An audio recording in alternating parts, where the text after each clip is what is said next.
Masih di materi yang sama. Sekarang kita akan belajar mengenai studi kasus tentang variabel. Jadi kita akan membuat sebuah project menggunakan variabel juga.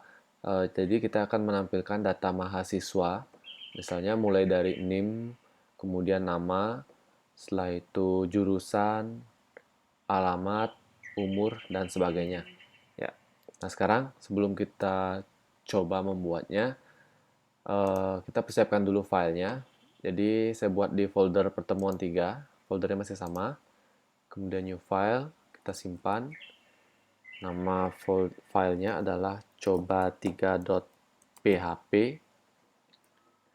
Kemudian kita simpan.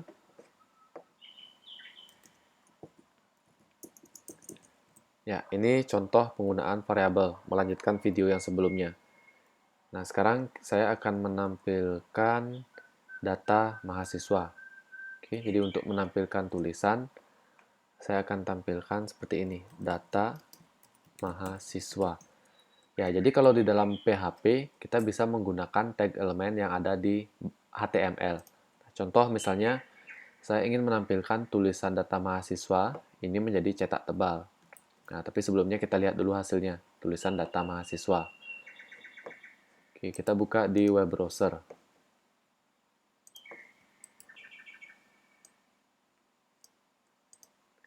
Ya, kita lihat di web browser, nama filenya adalah coba3.php. Ya, ini tulisan data mahasiswa, ini scriptnya. Sekarang saya tambahkan tag elemen B, ya, untuk membuat tulisannya menjadi cetak tebal. Oke, kemudian saya simpan.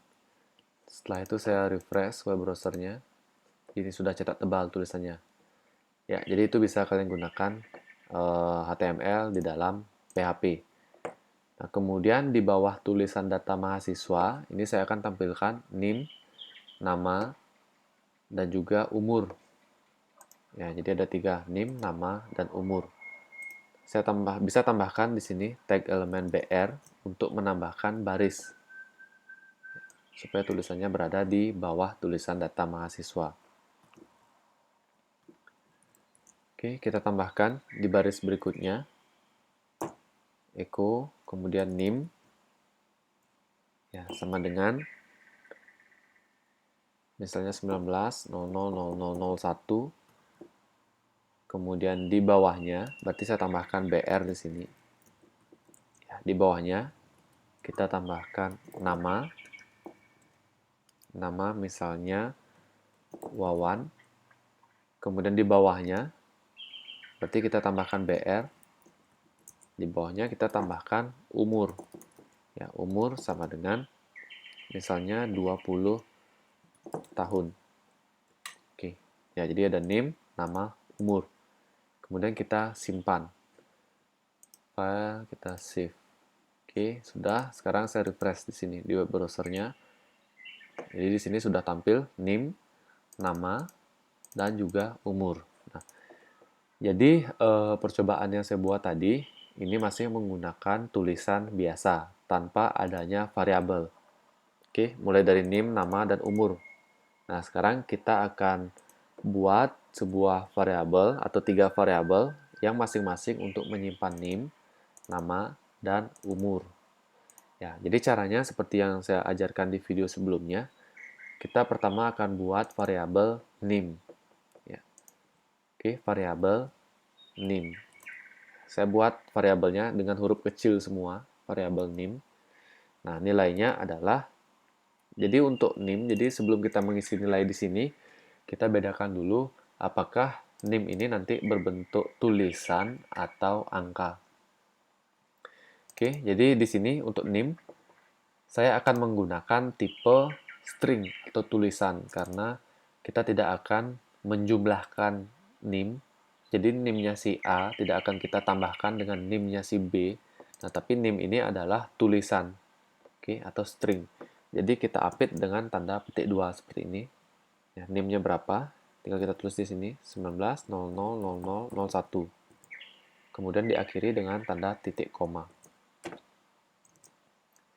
Oke, itu untuk variabel NIM. Jadi setelah kita buat variabelnya, Kemudian kita ingin tampilkan variabel name di sini. Jadi kita ganti nilai yang tadi dengan variabel name, ya. Nah, kalau misalnya di sini kita menggunakan huruf kecil semua, berarti di sini harus menggunakan huruf kecil semua. Jadi harus sama. Kalau misalnya name-nya huruf besar di sini, berarti di sini kita juga harus gunakan huruf besar atau kapital. Oke, jadi harus sama. Nah, kalau sudah kita simpan, sekarang kita lihat hasilnya. Oke, jadi NIM 190001. Kalau NIM-nya akan kita ubah, oke, berarti tinggal kita ubah value atau nilai dari variabel NIM. Misal kita ubah menjadi 19.00.00.02. Kita simpan, kemudian kita refresh. Ya, jadi NIM-nya sudah berubah di sini menjadi 19.00.02.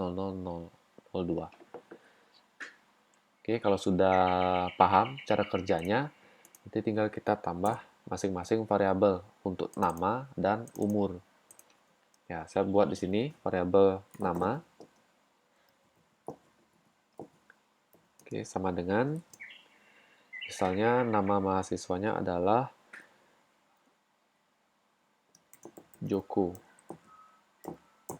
Kemudian yang ketiga, variabel umur. Sama dengan, kemudian kita tulis umurnya berapa. Jadi untuk umur, nah karena umur di sini nilainya adalah angka.